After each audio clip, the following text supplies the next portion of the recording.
Wisconsin has a moderately regulated tenant screening environment with some specific state-level requirements that go beyond the federal FCRA baseline. If you're screening tenants in Wisconsin, you need to understand both the federal requirements and the Wisconsin-specific provisions that affect how you collect fees, evaluate criminal history, and handle the screening process. Wisconsin caps application fees. Under Wisconsin Administrative Code, ATCP 134.05, landlords can charge a screening fee, but the fee cannot exceed the actual cost of obtaining the screening report, or $25, whichever is less. This is a hard cap. You cannot charge $35 or $40 even if your actual screening costs exceed $25. The fee must be used solely for screening purposes and cannot be used to cover general administrative costs or generate profit. If the actual cost of your screening is less than $25, you can only charge the actual cost, not the full $25. This fee cap is one of the more restrictive in the country and affects how landlords structure their screening process. If your screening provider charges more than $25 per report, you're absorbing the difference. Some Wisconsin landlords use this as a reason to shop for cost-effective screening providers that deliver comprehensive reports within the fee cap. Wisconsin does not have a comprehensive statewide ban-the-box or fair chance housing law. There are no state-level restrictions preventing landlords from asking about criminal history on the initial application. Landlords can inquire about criminal convictions and can consider criminal history as part of the screening process. However, and this is important, Wisconsin's Fair Employment Law under Section 111(21) prohibits discrimination based on arrest records that did not result in conviction. While this statute primarily applies in the employment context, the principle has influenced how some Wisconsin courts and agencies evaluate housing discrimination claims. The distinction between arrests and convictions matters in Wisconsin. Using arrest records that didn't lead to convictions as a basis for denying housing can create legal risk. Additionally, the City of Madison and Dane County have enacted local ordinances that provide broader protections. Madison's Equal Opportunities Ordinance includes protections based on arrest and conviction records in housing, and requires landlords to conduct an individualized assessment when considering criminal history. The Madison Ordinance is significantly more restrictive than state law and applies to all rental housing within the city. Landlords operating in Madison must understand and comply with these local requirements. Milwaukee has also been active in this area. Milwaukee's fair housing ordinances include protections that may affect how criminal history can be used in screening decisions. Landlords in Milwaukee should review the city's current ordinances and any recent changes. And as with every state, HUD's 2016 guidance on criminal history and disparate impact applies in Wisconsin. Blanket policies that reject all applicants with any criminal record can violate the Fair Housing Act if they disproportionately affect protected classes without a legitimate business justification. Wisconsin does not have a statewide source of income protection.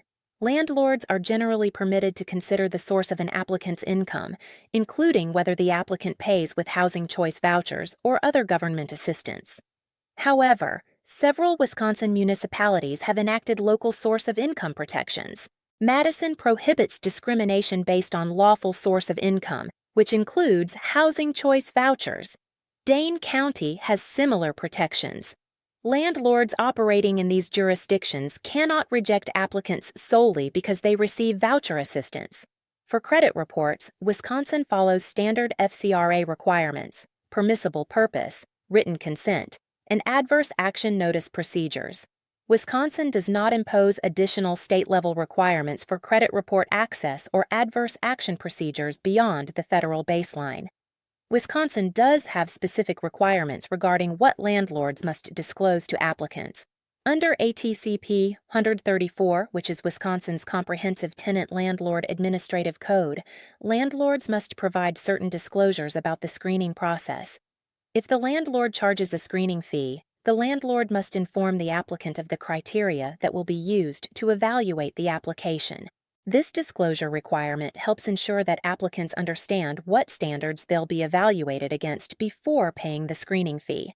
Wisconsin also requires that if the landlord has already filled the unit or decided not to rent it, the landlord cannot accept screening fees from additional applicants or must refund the fee if collected. This prevents landlords from continuing to collect fees after the unit is no longer available. Wisconsin's fair housing protections under the Wisconsin Fair Employment Act, found in Chapter 106, are broader than the Federal Fair Housing Act.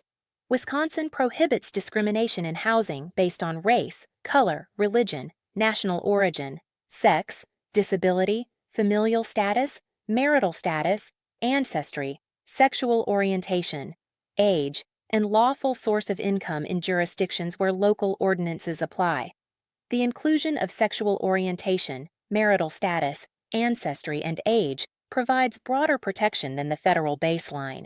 The Wisconsin Department of Workforce Development's Equal Rights Division investigates fair housing complaints. From a practical standpoint, Wisconsin's rental market varies significantly by region. Milwaukee, the state's largest city, has a diverse rental market driven by manufacturing, healthcare, education, and financial services. Milwaukee's screening landscape is influenced by the city's fair housing ordinances, and landlords should be familiar with local requirements that go beyond state law. The city has an active tenant advocacy community and fair housing enforcement. Madison, the state capital and home to the University of Wisconsin, has one of the tightest rental markets in the state.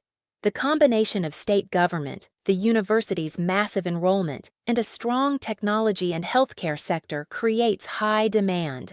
Madison's local ordinances, including source of income protection and criminal history restrictions, are significantly more restrictive than state law and apply to all rental housing within the city. Landlords in Madison need to be particularly careful about screening compliance. Green Bay, Kenosha, Racine, Appleton, and Oshkosh have moderate rental markets with fewer local regulatory layers than Milwaukee and Madison. These communities operate primarily under state law and federal requirements.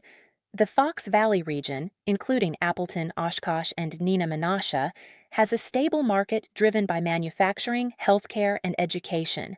The La Crosse, Eau Claire, and Stevens Point markets are influenced by their respective universities. Wisconsin's military presence is relatively limited compared to some states, but Fort McCoy near Tomah generates some military rental demand. Landlords near Fort McCoy should understand military income documentation and the Service Members Civil Relief Act. One best practice for Wisconsin landlords, because the $25 fee cap limits what you can charge, make sure you're getting maximum value from your screening provider within that budget. Use a provider that includes criminal records, eviction history, and credit data in a single comprehensive report rather than paying separately for individual components. And always disclose your screening criteria before collecting the fee. Wisconsin's ATCP 134 requires it. Another best practice. If you operate in Madison, treat Madison's local ordinances as your compliance baseline rather than state law. Madison's requirements are stricter across the board, and compliance with Madison's rules will keep you compliant with state law as well. The reverse is not true. Compliance with state law alone may leave you in violation of Madison's ordinances.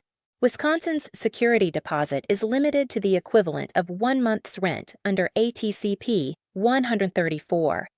The landlord must return the deposit within 21 days of the tenant vacating. While this doesn't directly affect screening, the deposit cap means thorough screening is especially important. You have limited financial protection if a problem tenant causes damage or fails to pay rent. For the complete guide to Wisconsin tenant screening laws, visit tenantscreeningbackgroundcheck.com. Subscribe to our channel for every state in our tenant screening law series.